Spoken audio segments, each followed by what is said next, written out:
គឺរົບសូមជម្រាបសួរក៏ដូចជាសួស្តីពុកម៉ែបងប្អូនទាំងអស់គ្នាដែលតែងតែនិយមចូលចិត្តតាមដាននៅតម្រួយឆ្នោតយួនទាំងអស់គ្នាសូមស្វាគមន៍ពុកម៉ែបងប្អូនទាំងអស់គ្នាមកកាន់ Channel ខ្នើយឆ្នោតសម្រាប់ការឲ្យតម្រួយឆ្នោតយួនជាប្រចាំថ្ងៃចឹងក៏សូមចិត្តពុកម៉ែបងប្អូនទាំងអស់គ្នាសូមជួយចុច Like និងចុចសញ្ញាជាវឬ Subscribe ម្នាក់មួយផងដើម្បីមានភាពងាយស្រួលក្នុងការតាមដានតម្រួយឆ្នោតយួនប្រចាំថ្ងៃសម្រាប់ថ្ងៃនេះដែរត្រូវនឹងថ្ងៃទី25ខែកក្កដាឆ្នាំ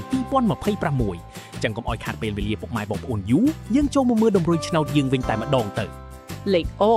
admin មាន2គ្រាប់អូខ្ទង់40និងអូខ្ទង់20តម្រុយ2លេខ admin មាន3គ្រាប់47 26និង42តម្រុយ3លេខ admin មាន896គុណ273គុណនិង061គុណចឹងពុកម៉ែបងប្អូនអាចយកលេខរបស់ admin យកទៅផ្សងសំណាងបានសូមឲ្យហេងទាំងអស់គ្នាណាពុកម៉ែបងប្អូន